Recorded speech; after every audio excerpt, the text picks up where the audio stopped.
ଆସୁଅଛି ପବିତ୍ର ରଜ ସଂକ୍ରାନ୍ତି। ଆଉ ଏହି ରଜ ସଂକ୍ରାନ୍ତି ଠାରୁ ବଦଳିଯିବ କୁମ୍ଭ ରାଶିର ବ୍ୟକ୍ତିବିଶେଷମାନଙ୍କର ଜୀବନ। ଆପଣଙ୍କର ଯଦି କୁମ୍ଭ ରାଶି ହୋଇଥାଏ ତେବେ ଏହି ଭିଡ଼ିଓଟିକୁ ଥରେ ମାତ୍ର ଶେଷ ପର୍ଯ୍ୟନ୍ତ ଦେଖନ୍ତୁ। କାହିଁକି ନା କୁମ୍ଭ ରାଶିର ବ୍ୟକ୍ତିବିଶେଷମାନଙ୍କର ଜୀବନ ଏହି ରଜ ସଂକ୍ରାନ୍ତି ଠାରୁ ପୁରାପୁରି ରୂପରେ ବଦଳିବା ପାଇଁ ଯାଉଅଛି। କାରଣ ଗ୍ରହ ନକ୍ଷତ୍ରମାନଙ୍କର ଚଳନରେ ଗୋଟିଏ ବହୁତ ବଡ଼ ପରିବର୍ତ୍ତନ ହେବା ପାଇଁ ଯାଉଅଛି, ଯାହାଦ୍ୱାରା ଏମାନଙ୍କ ଜୀବନରେ ଚାଲିଥିବା ସମସ୍ତ ଦୁଃଖ, କଷ୍ଟ ଏବଂ ସମସ୍ୟାର ଅନ୍ତ ହେବା ପାଇଁ ଯାଉଅଛି ଏବଂ ପୁଣି ଥରେ ଏହି ରଜ ସଂକ୍ରାନ୍ତି ଠାରୁ ଏମାନଙ୍କ ଜୀବନରେ ଖୁସି ଫେରିବା ପାଇଁ ଯାଉଅଛି। ଯେମିତିକି ଆପଣମାନେ ସମସ୍ତେ ଜାଣିଛନ୍ତି, ଦେବତାମାନଙ୍କର ଗୁରୁ ଦେବଗୁରୁ ବୃହସ୍ପତିଙ୍କର ରାଶି ପରିବର୍ତ୍ତନ ହୋଇସାରିଛି। ଏହା ସହିତ ଏହି ରଜ ସଂକ୍ରାନ୍ତି ଠାରୁ 4ଗୋଟି ଶୁଭ ଗ୍ରହ ସୂର୍ଯ୍ୟ, ଶୁକ୍ର, ବୁଧ ଏବଂ ମଙ୍ଗଳ ନିଜର ରାଶି ପରିବର୍ତ୍ତନ କରିବେ, ଯିଏକି ଆପଣଙ୍କ ପାଇଁ ଆପଣଙ୍କର ଭାଗ୍ୟ ଭାବର ଅଧିପତି, ଧନ ଭାବର ଅଧିପତି ଏବଂ ରାଶିର ଅଧିପତି ଅଟନ୍ତି, ଯାହାଦ୍ୱାରା ଆପଣଙ୍କ ଜୀବନରେ କିଛି ବଡ଼ ହେବା ପାଇଁ ଯାଉଅଛି। ଆପଣଙ୍କ ଜୀବନରେ ଚାଲିଥିବା ସମସ୍ତ ଦୁଃଖ କଷ୍ଟର ଅନ୍ତ ହେବା ପାଇଁ ଯାଉଅଛି। ତେବେ ଆସନ୍ତୁ ଜାଣିବା ଏହି 4ଗୋଟି ଗ୍ରହମାନଙ୍କର ପରିବର୍ତ୍ତନ ଆପଣଙ୍କ ଜୀବନରେ କ'ଣ ସବୁ ପରିବର୍ତ୍ତନ ଆଣିବ, କେଉଁ ସବୁ କ୍ଷେତ୍ରରେ କେଉଁ ସବୁ ଦିଗରେ ଆପଣଙ୍କୁ ଶୁଭ ଫଳ ପ୍ରାପ୍ତି ହେବ। ଏହା ପୂର୍ବରୁ ଯଦି ଆପଣଙ୍କର ବି କୁମ୍ଭ ରାଶି ହୋଇଥାଏ ଆଉ ଆପଣ ବି ଈଶ୍ୱରଙ୍କୁ ସଚ୍ଚା ହୃଦୟରୁ ଭକ୍ତି କରୁଥାନ୍ତି, ବିଶ୍ୱାସ କରୁଥାନ୍ତି, ତେବେ ଏହି ଭିଡ଼ିଓଟିକୁ ଲାଇକ୍ କରି କମେଣ୍ଟ ବକ୍ସରେ ଜୟ ଜଗନ୍ନାଥ, ଜୟ ମା ଲକ୍ଷ୍ମୀ ଅବଶ୍ୟ ରୂପରେ ଲେଖିଦିଅନ୍ତୁ। ଦେଖନ୍ତୁ, ପୂର୍ବରୁ ଗ୍ରହମାନଙ୍କର ସ୍ଥିତି ଖରାପ ଥିବା ହେତୁ ଆପଣଙ୍କର ସ୍ୱାସ୍ଥ୍ୟ ଖରାପ ରହୁଥିଲା, ଧନଜନିତ ସମସ୍ୟା ଦେଖା ଦେଉଥିଲା, ବିନା କାରଣରେ ଘର ପରିବାର ମଧ୍ୟରେ ସମସ୍ୟା ଉପୁଜୁଥିଲା, ଋଣ ଆପଣ ନେଇଥିଲେ କିନ୍ତୁ ସେହି ଋଣକୁ ଆପଣ ଶୁଝି ପାରୁନଥିଲେ, ଋଣର ଭାର ଆପଣଙ୍କ ଉପରେ ବଢ଼ି ଯାଇଥିଲା, ଘର ପରିବାରରେ ହସଖୁସିର ବାତାବରଣ ନଥିଲା, ଶିକ୍ଷା କ୍ଷେତ୍ରରେ ସମସ୍ୟା ଦେଖା ଦେଉଥିଲା, ଅନ୍ନେସେସରି ଖର୍ଚ୍ଚ ଗୁଡ଼ିକ ଆପଣଙ୍କର ହେଉଥିଲା, ସମାଜରେ ଆପଣଙ୍କର ମାନ ସମ୍ମାନ ନଥିଲା, ଚାକିରିଟିଏ ପ୍ରାପ୍ତି ହେବାରେ ଆପଣଙ୍କୁ ବାଧା ସୃଷ୍ଟି ହେଉଥିଲା, ସନ୍ତାନ ସନ୍ତତିମାନଙ୍କ ପାଇଁ ଆପଣ ଚିନ୍ତିତ ଥିଲେ, ଆପଣଙ୍କର ବେପାର ବାଣିଜ୍ୟରେ ଲସ୍ ହେଉଥିଲା, ପ୍ରେମ ଜୀବନରେ ମଧ୍ୟ ସମସ୍ୟା ଦେଖା ଦେଉଥିଲା। ତେବେ ଏହିଭଳି ଯାହା ବି ସମସ୍ୟା ଆପଣଙ୍କ ଜୀବନରେ ଚାଲୁଥିଲା ତାହା ଏବେ ଦୂର ହେବା ପାଇଁ ଯାଉଅଛି। ଏହି ରଜ ସଂକ୍ରାନ୍ତି ଠାରୁ ଆପଣଙ୍କ ଜୀବନରେ ପୁଣି ଥରେ ଖୁସି ଫେରିବା ପାଇଁ ଯାଉଅଛି। ଆପଣମାନଙ୍କ ଜୀବନରେ ନୂତନ ସୂର୍ଯ୍ୟ ଉଦୟ ହେବାକୁ ଯାଉଅଛି। ଦେଖନ୍ତୁ, ଶୁକ୍ର ଏବଂ ବୁଧ ଆପଣଙ୍କର ପଞ୍ଚମ ଭାବ ମାନେ ଲକ୍ଷ୍ମୀର ଭାବକୁ ଆସିଛନ୍ତି। ତ ପଞ୍ଚମ ଭାବ ଆପଣଙ୍କର ଶିକ୍ଷାକ୍ଷେତ୍ର, ସନ୍ତାନ ଏବଂ ପ୍ରେମ ଜୀବନର ଭାବ ହୋଇଥାଏ। ଏହି ରଜ ସଂକ୍ରାନ୍ତି ଠାରୁ ଆପଣଙ୍କର ଏହିସବୁ କ୍ଷେତ୍ର ଗୁଡ଼ିକରେ ଆପଣଙ୍କୁ ଶୁଭ ପରିଣାମ ଦେଖିବା ପାଇଁ ମିଳିବ। ଯେଉଁ ଛାତ୍ରଛାତ୍ରୀମାନେ ଉଚ୍ଚଶିକ୍ଷା ଲାଭ କରିବା ପାଇଁ ଚାହୁଁଥିଲେ ସେମାନଙ୍କ ପାଇଁ ସମୟ ଅନୁକୂଳ ରହିବ। ଏହି ରଜ ସଂକ୍ରାନ୍ତି ପରେ ଯଦି କିଛି ଏକ୍ଜାମ୍ ରହିଛି ତାହେଲେ ସେଥିରେ ନିଶ୍ଚିନ୍ତ ଭାବରେ ଉତ୍ତୀର୍ଣ୍ଣ କରିବେ। ଏହା ସହିତ ପ୍ରେମ ଜୀବନରେ ପୂର୍ବରୁ ଲାଗି ରହିଥିବା ସମସ୍ୟାରୁ ଆପଣଙ୍କୁ ମୁକ୍ତି ମିଳିବ। ଯେଉଁମାନଙ୍କର କଥାବାର୍ତ୍ତା ବନ୍ଦ ହୋଇଯାଇଥିଲା, ବ୍ରେକଅପ୍ ଆଦି ହୋଇଯାଇଥିଲା, ସେମାନଙ୍କର ପୁଣି ଥରେ କଥାବାର୍ତ୍ତା ଆରମ୍ଭ ହୋଇପାରେ। ଆପଣଙ୍କ ଜୀବନରେ କେହି ନୂତନ ପାର୍ଟନର ଆସିପାରନ୍ତି। ଉଭୟଙ୍କ ମଧ୍ୟରେ ସମ୍ପର୍କ ଭଲ ରହିବ। ଭଲ ପାଇବା ବିବାହର ରୂପ ମଧ୍ୟ ନେଇପାରେ। ଭ୍ରମଣର ସୁଖ ଆପଣଙ୍କୁ ପ୍ରାପ୍ତି ହେବ। ଆଉ ସବୁଠାରୁ ବଡ଼ କଥା ଏହା ଅଟେ କି ଯେଉଁ ଦମ୍ପତିମାନେ ଦୀର୍ଘ ଦିନ ଧରି ସନ୍ତାନ ସୁଖରୁ ବଞ୍ଚିତ ଥିଲେ ସେମାନଙ୍କୁ ସନ୍ତାନ ସୁଖର ପ୍ରାପ୍ତି ହୋଇପାରେ। କାହିଁକି ନା ଗୁରୁଙ୍କର ଦୃଷ୍ଟି ଆପଣଙ୍କର ଦ୍ୱିତୀୟ ଭାବ ମାନେ ପରିବାର ଭାବ ଉପରେ ପଡ଼ୁଥିବା ହେତୁ ଘର ଆଉ ପରିବାରରେ ହସ ଖୁସିର ଲହରୀ ଲାଗି ରହିବ।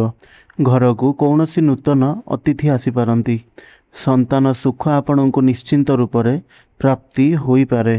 ଛାତ୍ରଛାତ୍ରୀମାନେ ସେମାନଙ୍କର ଶିକ୍ଷା କ୍ଷେତ୍ରରେ ବହୁତ ବଡ଼ ସଫଳତା ପ୍ରାପ୍ତି କରିବେ। କିଛି ନା କିଛି ଶୁଭ ଖବର ଆପଣଙ୍କୁ ପ୍ରାପ୍ତି ହୋଇପାରେ। ଆପଣଙ୍କ ସନ୍ତାନଙ୍କ ଦ୍ୱାରା କିଛି ଖୁସି ଖବର ଆପଣଙ୍କୁ ମିଳିପାରେ। ସନ୍ତାନଙ୍କ ଦ୍ୱାରା ଆପଣଙ୍କୁ ସମ୍ମାନିତ କରାଯାଇପାରେ। ଶୁକ୍ର ଏବଂ ବୁଧ ଆପଣଙ୍କର ପଞ୍ଚମରେ ବସି ଆପଣଙ୍କର ଏକାଦଶ ଭାବ ମାନେ ଲାଭର ଭାବକୁ ଦୃଷ୍ଟି ଦେଉଛନ୍ତି। ତେବେ ଆପଣଙ୍କୁ ସମସ୍ତ କ୍ଷେତ୍ରରେ ଲାଭ ହିଁ ଲାଭ ପ୍ରାପ୍ତି ହେବ। ବଡ଼ ଆର୍ଥିକ ଲାଭ ହେବାର ସମ୍ଭାବନା ବନୁଅଛି।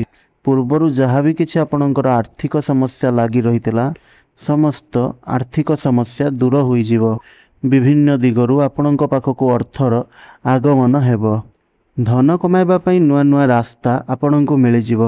ଆପଣ ମଧ୍ୟ କିଛି ଏକ୍ସଟ୍ରା ଇନକମ୍ କରିବା ପାଇଁ ଭାବିପାରନ୍ତି।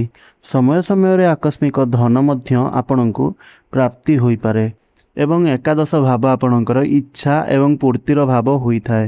ଦୀର୍ଘ ଦିନ ଧରି ଆପଣଙ୍କର ମନ ଭିତରେ ଯେଉଁ ଇଚ୍ଛା ଆଉ ଅଭିଳାଷା ଥିଲା, ମନସ୍କାମନା ଥିଲା, ତାହା ପୂରଣ ହେବା ପାଇଁ ଯାଉଅଛି। ବଡ଼ ଭାଇ ଭଉଣୀମାନଙ୍କ ସହିତ ଆପଣଙ୍କର ସମ୍ପର୍କ ବହୁତ ହିଁ ଭଲ ରହିବ ଏବଂ ସବୁଠାରୁ ବଡ଼ କଥା ଏହା ଅଟେ କି ବୃହସ୍ପତି ଆପଣଙ୍କର ଷଷ୍ଠ ଭାବକୁ ଚଳନ କରିଛନ୍ତି। ତ ଯେଉଁ ବ୍ୟକ୍ତିବିଶେଷମାନେ ଦୀର୍ଘ ଦିନ ଧରି ଋଣ କରଜର ମାୟାଜାଲରେ ଫସି ରହିଥିଲେ ଆଉ କରଜ ଶୁଝିବା ପାଇଁ ବାଟ ପାଉନଥିଲେ, ଏହି ରଜ ସଂକ୍ରାନ୍ତି ପରେ ସେହି ସମସ୍ତ ଋଣ କରଜରୁ ଆପଣଙ୍କୁ ମୁକ୍ତି ମିଳିବ ଏବଂ ଯେଉଁମାନେ ଆପଣଙ୍କୁ ହଇରାଣ କରୁଥିଲେ, ଆପଣଙ୍କର ଯେଉଁ ଶତ୍ରୁ ବନିଥିଲେ ପଛରେ, ସେମାନେ ଆପଣଙ୍କର ଯେଉଁ କ୍ଷତି କରିବାକୁ ଚେଷ୍ଟା କରୁଥିଲେ, ତ ସେହି ସମସ୍ତ ଶତ୍ରୁମାନଙ୍କର ଦମନ ହେବ। ଆପଣ ସମସ୍ତ କ୍ଷେତ୍ରରେ ବିଜୟ ଲାଭ କରିବେ। ସମସ୍ତ ପ୍ରକାରର କମ୍ପିଟିସନ୍ ଏବଂ କ୍ରୀଡ଼ା କ୍ଷେତ୍ରରେ ଆପଣଙ୍କୁ ସଫଳତା ପ୍ରାପ୍ତି ହେବ। ଗୁରୁ ଏଠାରେ ବସି ଆପଣଙ୍କର କର୍ମ ଭାବ, କ୍ୟାରିୟର ଭାବକୁ ଦୃଷ୍ଟି ଦେଉଛନ୍ତି। ତ କ୍ୟାରିୟର କ୍ଷେତ୍ରରେ ବଡ଼ ସଫଳତା ଆପଣଙ୍କୁ ପ୍ରାପ୍ତି ହେବ। ଯେଉଁ ବ୍ୟକ୍ତିବିଶେଷମାନେ ଦୀର୍ଘ ଦିନ ଧରି ଚାକିରିର ସନ୍ଧାନରେ ଥିଲେ, ତ ସେମାନଙ୍କୁ ଏହି ରଜ ସଂକ୍ରାନ୍ତି ପରେ ନିଶ୍ଚିନ୍ତ ରୂପରେ ନୂତନ କର୍ମ, ନୂତନ ଚାକିରି ମିଳିପାରେ।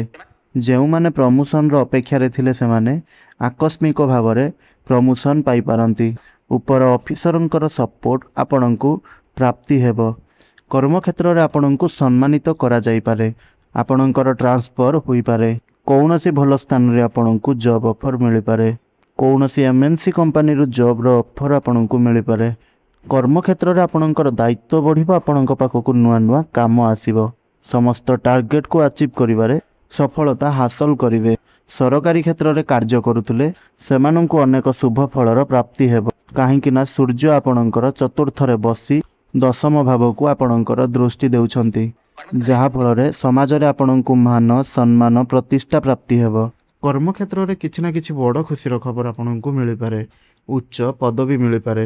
ଆପଣଙ୍କର ରୋଜଗାରରେ ସାଲେରୀରେ ଇନକ୍ରିମେଣ୍ଟ ହୋଇପାରେ ଏବଂ ମଙ୍ଗଳ ଆପଣଙ୍କର ତୃତୀୟ ଭାବରେ ଗୋଚର କରୁଥିବାରୁ ଯେଉଁମାନେ ଅନଲାଇନ୍ କ୍ଷେତ୍ରରେ କାର୍ଯ୍ୟ କରୁଛନ୍ତି, ମାର୍କେଟିଂର କାର୍ଯ୍ୟ କରୁଛନ୍ତି, ଡିଜିଟାଲ ମାର୍କେଟିଂ, ସୋସିଆଲ ସାଇନ୍ସ, ଯେଉଁମାନେ କାଉନ୍ସେଲିଂର କାମ କରୁଛନ୍ତି, ଟ୍ରାଭେଲ୍ ଆଣ୍ଡ ଟୁର୍ରେ ଅଛନ୍ତି, ସେମାନଙ୍କୁ ଅନେକ ଶୁଭଫଳର ପ୍ରାପ୍ତି ହେବ।